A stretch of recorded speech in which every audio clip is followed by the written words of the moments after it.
Good day, ladies and gentlemen. This is Watson Michael from Ceylon Institute of English and Leadership. And today we have two interesting guests with us, right? So let me give you an introduction about both of them. Right, I'll start with Jeff Kavanaugh. Jeff is the chief learner and chair of the Infosys Knowledge Institute, a think tank backed Infosys. Jeff has advised dozens of companies ranging from VC fuel startups to global leaders and was managing partner for a major consulting firm. Jeff is the author of the book Practical Sustainability, The Live Enterprise and Consulting Essentials, okay, 3 books, and has been published in leading publications like Harvard Business Review and is a regular speaker at conferences including World Economic Forum and United Nations. And next, we have Corey Glickman, named among top 100 influential designers of the decade and author of the award-winning Practical Sustainability, Circular Economy, Smarter Specs, and Happier Humans book. Corey leads a sustainability and design consulting practice at Infosys, providing expert, influential leadership at the C-suite level to drive stellar growth and among industry evolutions. Other honors include Smart Cities Land Sustainability Task Force Leader for the World Economic Forum, Advisor US DOE, Cradle to Commerce Program, Member of EU Earthshot Team, Expert Faculty, Singularity University, and UDT Sustainability Advisory Board, and MIT's Global Technology Advisory Board. So welcome, gentlemen. How are you both doing? Doing fine, Watson. How about yourself? I'm doing great. Thank you. Great to be here. Thanks. Such an honor. So, can you let us know why did you name this book Practical Sustainability, Circular Commerce, Smarter Spaces, and Happier Humans? Well, I'll go ahead and start out. So I'm Corey Glickman, and as you had introduced, both Jeff and I co-authored this book, I think just about over a year ago. And the reason why we started this book and why did we name it Practical Sustainability is we really started to try to understand, to tackle that big issue that everybody's looking about. How do companies, how do governments really become addressing the big issue of our day around sustainability and ESG? So at Infosys, where we work, we're very fortunate being part of a very large company that has actually achieved net carbon zero 3 years ago. Okay. Right, and we did this through 3 ways. We were able to maximize our assets. We have a lot of buildings, for instance, over 50 million square feet of building space that are all smart enabled. We also have looked at energy transition and looked about renewable energies. And we also did CSR programs. So the ability to improve the economies and using tech for good. So we decided that as we were launching a practice to help other companies, it was very important to write a book. And as we started to say, what should that book be? That book should be for, first of all, for our business. Secondly, for governments and for students to understand what are the real issues and how do you get to actual solutions. So I think when it comes to naming a book, there's 2 ways you could do it. You could come up with the title and then say, what am I writing on the inside? Or you could do the research, start to develop the stories and the frameworks and things, and it starts to name itself. And as we went through that process inside out, we really recognized a very important question, saying if Infosys over a 10-year period becomes carbon neutral and we're able to achieve this with existing technologies, how come the rest of the world's waiting to 2050? It's basically finding a lot of excuses. Then we said, probably they're not being very practical. They're probably not looking at what's already existing or ways that both also show economic growth. That really led to the idea of what could we share that we knew and what others knew that we felt within that category of real solutions that were science-based, that would have immediate impact across there. And then we looked at it and we said, what are the areas of biggest impact? Buildings in particular, our spaces that we're in, certainly they account for 40% of all of the greenhouse emissions in the globe. Secondly, this idea of circular commerce, supply chain, carbon offsets, that whole part of that science. And third, most importantly, people better be pretty happy about it, or they better really invest in this in order for this to stick. Thus, the title came about that way. Yeah. Wow. I mean, pretty interesting. And but when you say going up to 2050 to be carbon neutral, that's way long. Okay, right. Mm-hmm. So yeah. So what is so special about this book? Jeff, why don't you start out with this one? I just gave a long answer. Your turn. Yeah, and the reason I didn't add to it, it was perfect. It was complete. This book is special because it was developed like an academic paper, 346 sources. If you go to the back, carefully annotated because we want people to go deeper. 50 plus frameworks that literally explain how to do the things Corey mentioned. And yet, even though it was developed with that rigor, it's written and flows like a novel. It's meant to pull you through because we didn't want this thing to be written for our benefit or just to put in a shelf. It's an action. Yeah. If the book sold 5 copies and they went to 5 influential government or industry leaders and they got something done, great. Now it's sold, tens of thousands of times that. But the point is that we wanted to do both, and that's a hard combination. Go deep, so it's got the rigor and you can get something from it, and yet make it readable. Yeah. Whether it's, as Corey mentioned earlier in one of our discussions about a round trip long flight across the US, could you read it on a round trip?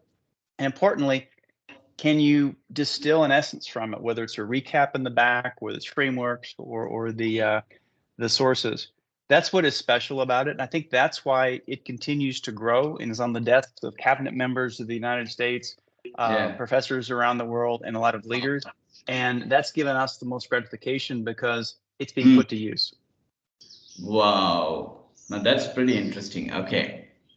So these days we notice, like, based on what you said, with the climate change happening, we notice like many businesses moving towards sustainability and trying to maintain ESG standards. Also, greenwashing is happening in a drastic way, like never before. What are your views on that? Sure. So I think we should start by thinking about why are companies doing this? Why are they getting into sustainability, and why are they looking also at ESG, which would be environment, social, and governance? So not every company would say these are the straight categories, but overall, I think it's the general rule. First, it's compliance, right? There is a mandate that is coming down through regulatory, that's coming down through consumers of the services, that's coming down through government and through supply chains that say you must start to address certain standards. And that's part of the Paris Accord and this race towards not, going above 1.5 degrees, increase in temperature, right? True. So from a compliance perspective, companies have to do this. And there's another category that companies address.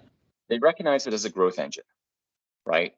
So they see that this is the future of the economy. This is the future of supply chains. This is way both consumers and how businesses will interact in the future. It is the age of sustainability. So to understand how companies try to reach this goal of net carbon zero, it really is a combination of two things. It's what can I do to reduce carbon, right, and how I do things. So whether that is making buildings more efficient, or whether it's having a supply chain that has less waste, but you're still going to produce carbon no matter what you do, right? How you use energy, and it's part of our lives. But there are things we can do to reduce this.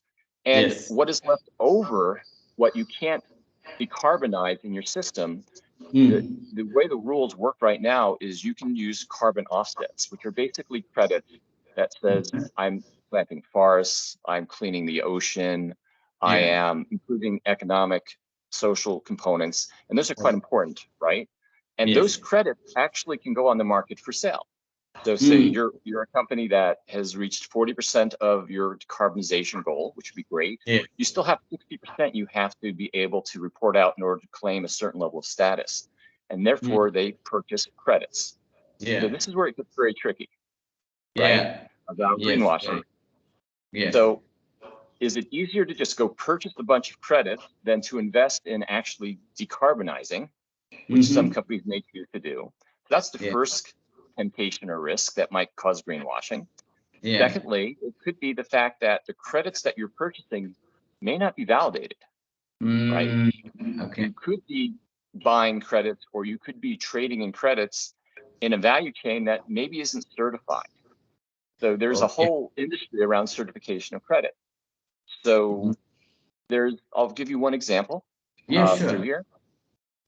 There's a very famous modern electrical car company in the US, leading one that we would ever know their brand. And when you look at their profits, 30% of their profits were actually in the manufacturing of those vehicles and the sales of those vehicles. Okay.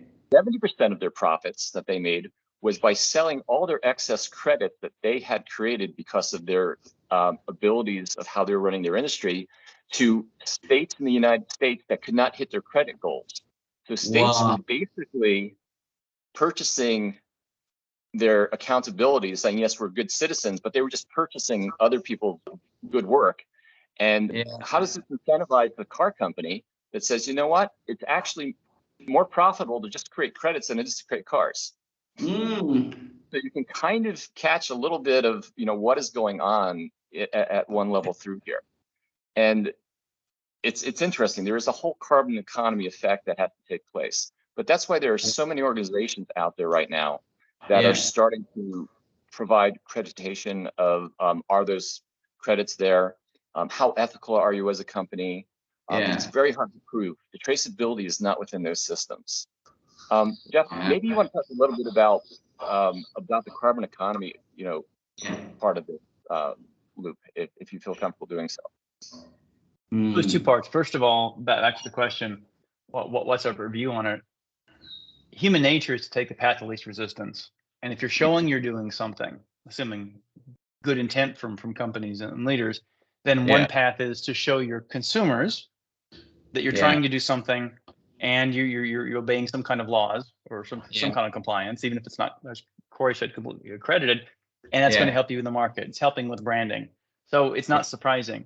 So the spotlight has to be shown on it. And also the incentives need to be not perverse. They need to be aligned with tried and true business concepts and integrated bottom line, where you don't have this shadow accounting system or the separate accounting system.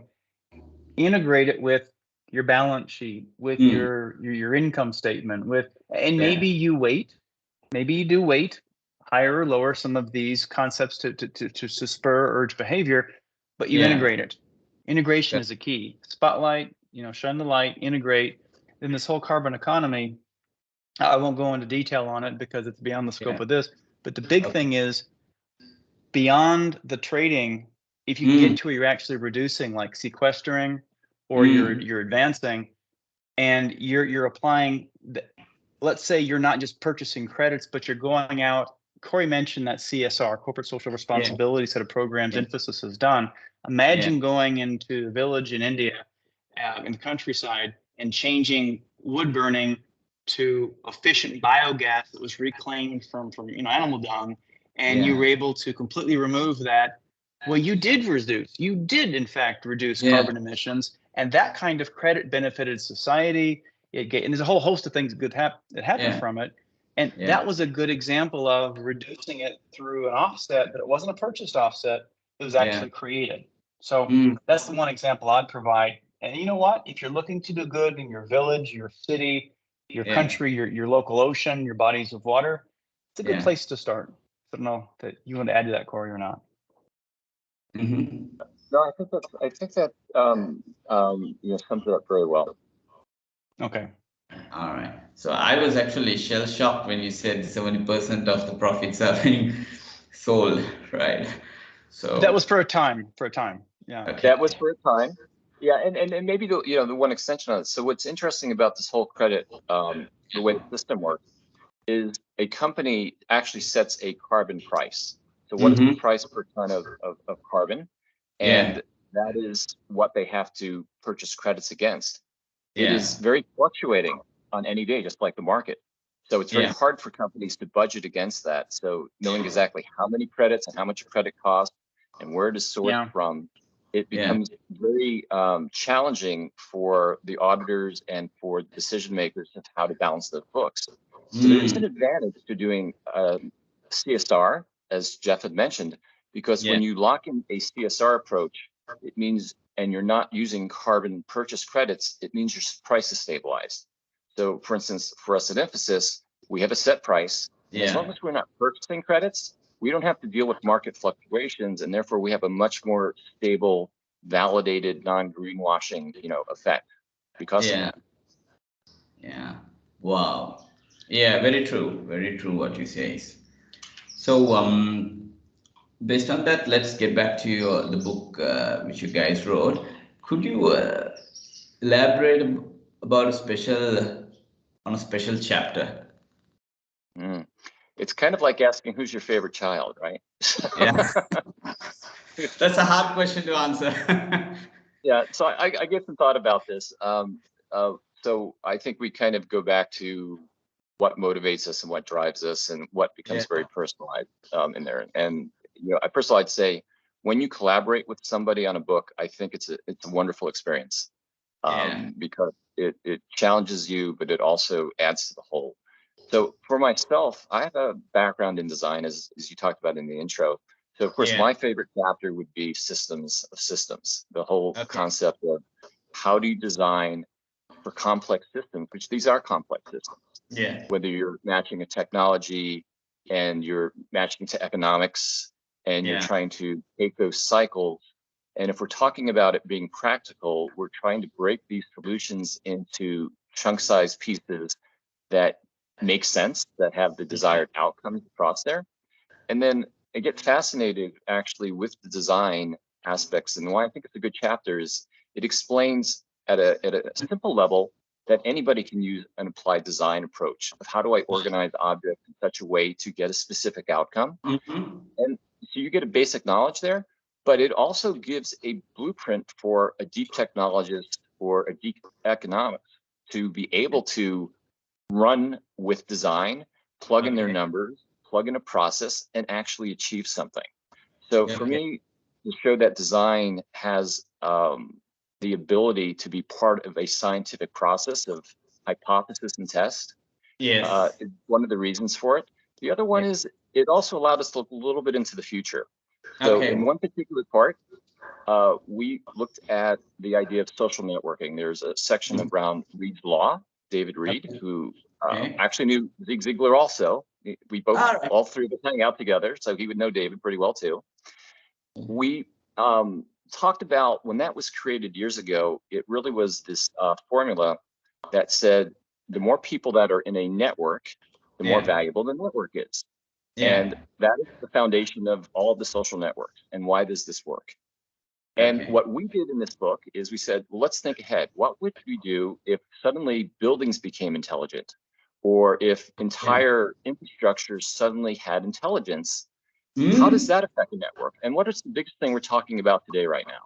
We're talking about generative AI and the fact that the systems are becoming so advanced that they are starting to have a large impact. And I'm actually very positive about this. I think it's going to solve some amazing things. So we actually hint about that in the book and started to put some formulas in place for people to think about as they break down design and as they say they're going to solve these solutions, large and small. How can they use technology? How can they think like a designer to get a desired outcome? That's why that's my favorite chapter. What about you, Jeff? I know you have to have one too. Yes, Jeff. Really enjoyed taking something that literally could have come from a documentary or something that's very nature-based and integrating it into each chapter. That's kind of an aside. I really enjoyed taking the natural into the system, that combination. If I go back to a chapter though, it's the first one. And it's because it sets up the whole book. It integrates the book. So much care was put into the first chapter because we knew if people didn't get past that, then, and the other reason is it makes the case for all this. We talk about the context, the changing world, the mega trends that are driving this, positive and the consequences if we don't do something. And then we make the case. We lay out these elements. We lay out themes, the key ideas, and then a 6-stage journey. And it's almost like you're presenting a case to the jury or to the court. And that was the thing that drove both of us, especially myself, because we wanted the rigor, the logic to be so strong that we wouldn't rely, this is key, we wouldn't rely on the heart, the passion of people who generally want these things. They want a better planet. They want social. They want ethics. They want these things. But did we have the guts to see it all the way through and create logic that we could then back up with business value, so we didn't have to make the choice between the head and the heart? And so that I'm proud of the fact that it came together, and the rest of the book literally flows from it, and that gives people that case to make the change that hopefully they will. Yeah, so the foundation is always important. And and Corey, when you were emphasizing on the designs and when you mentioned about AI, I was just thinking like, it's quite positive, but I think it's still under development, right? AI and people getting like we see some people already they are so addicted to AI that some of them are not even using other search engines. They're just trying to get information from AI. Yeah, it's interesting. You know, the idea of AI certainly will be dependent on where the source of information is, right? And what people choose to ask it or to enable it to do things. I think why AI actually will be very impactful when it comes to sustainability is the idea of accountability when we look at objects. Like how much fuel is being burned? What is the actual gas numbers? What are the size of building stock? How many vehicles are on the road? What is the carbon being released through concrete, manufacturing? The amount of clothes recycled. There are so many scientific, fact-based, non-disputable sources of information that come from industry stock that, frankly, people are not going to be hopefully biased about it one way or another, right? So if we think of all the regulatory issues, it is actually a pretty valuable engine that will save a tremendous amount of research time, and actually itself will be a less carbon intensive way of reporting on data and actually reporting on the impact that companies take. And I think that's really going to be one of the first things, much like medical, right? If medical science uses it, it's using science and facts, and therefore we should see greater acceleration. So I'm actually pretty excited about it. Yeah, very valid. It's a very valid point. So, I mean, definitely AI will help to tackle climate change, and it will play a key role in sustainability. Like how you emphasize, the percentage of CO2 emitted, the number of vehicles. Yeah, so that's something very important, right? So, can you guys summarize this book in one sentence? Okay, I'll go first. And this is actually the one sentence was somebody that actually approached us. Is a sentence that we'd not come up with, either of us, until somebody read the book and we said, really, did we write that? But it's still the best sentence that I would say whenever I introduce the book. If you follow what's inside of the book, you could probably tackle 50% of your sustainability goals in a 5-year period and have a return on investment in 1 to 3 years. Wow. So now that's something unique and has a lot to offer. Wow. Right. And when we heard that sentence come back to us, we said, what if we get asked this question? So we went back and did the research again and talked to some very senior economists, and it actually was 62%. Wow. So 2%. Wow. Amazing, right? And it doesn't solve everything, but it's a really great start, right? In a timely period. So to me, that's the one sentence that would summarize the book. Absolutely. So Rome was never built in one day. All right. Okay. Right. That's the science answer and the good value answer. The fun answer is Planet Earth meets Iron Man. if you think about the movie Planet Earth and all the good behind it, the documentary and how rich it is and all those aspects, and then you think about the very interesting, in some cases sexy, tools and technology that actually exist today, and you apply it, that's a lot of what the book's about. The chapters begin with very rich descriptions of an ancient civilization or a situation going on with sustainability, and it transitions into something more technical, something more science-based, and then it brings it to life. And I think it's that combination, to me, that backs up what Corey just said about the 62%. Wow. So now this is some interesting book. Okay, I mean, who read this are going to benefit. They're going to be benefited a lot, and especially it would help a lot of C-suites and I would say the younger generation, because we see the younger generation are more aware these days when they buy certain products. So in certain parts of the world, right? So yeah, it's been interesting. The biggest readership that has taken this has been businesses, the C-suite. The second is actually schools. Several major universities have picked this up. So it's very interesting that we're, addressing that generation. And the third is government. There's quite a bit of distribution at the government level. And I think one of the things that we're finding out about the book now that's been out for a while, that it isn't already dated. I think this is going to be a standard textbook for at least the next 5 to 10 years, because the foundational aspects that we talk about are the building blocks for things, and they're based off of science. So that isn't going to change. The ideas will be improved upon, others will go on top of it, but these foundations are these foundations, and they are the first, areas that you should start with. Wow. Oh, wow. That's pretty interesting. All right. So guys, like based on what we spoke and everything, could you give from each, okay, Corey and Jeff, both of you, could you give us a final message, like for all the people who seek motivation and who need to, what would I say, live a sustainable lifestyle? Sure. I'll start out. So, all right. I guess my view on the whole question of climate, and we think about it.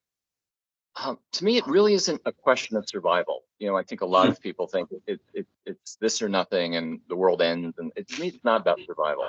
I think this is more about how to go forward, and you seeing as going forward with a new opportunity. So by adopting these practices, it's like living with a budget, right? That you realize it's not an infinite amount of resources. There's not an infinite amount of time. So how do you live within a budget, live within your means, and wisely make decisions and do what's beneficial?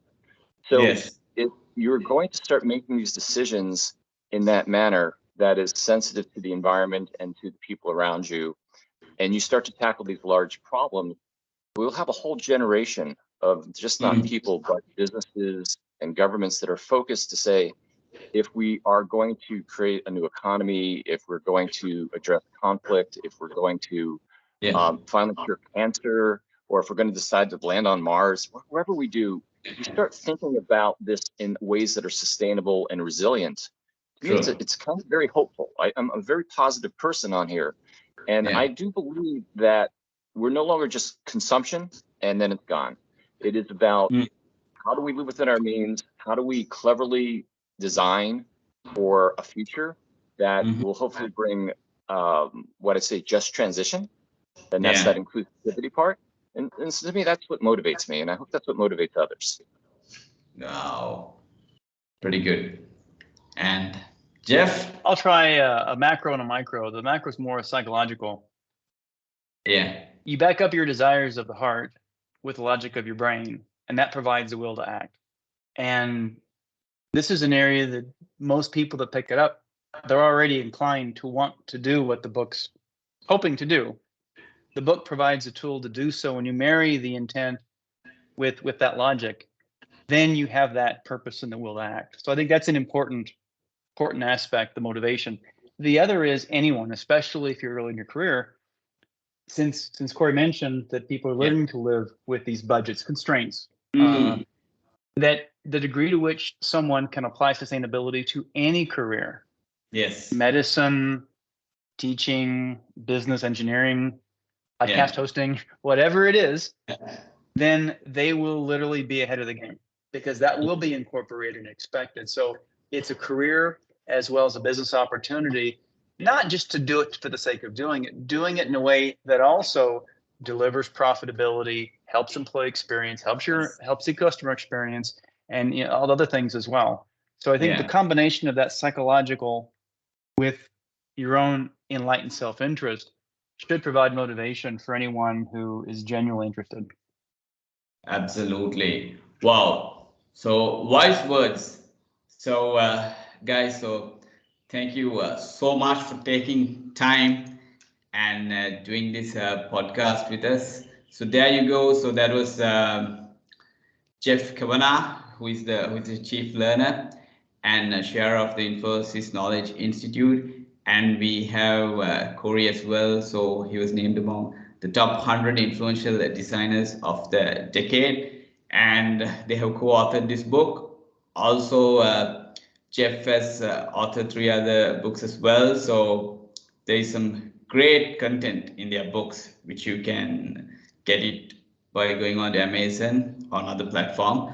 So guys, thank you very much for taking time and doing this podcast with us. Well, thank you, Watson. It was a lot of fun, and we really appreciate the opportunity. Sure. Cheers. Thank you, Watson. Cheers, guys. Take care. Take care.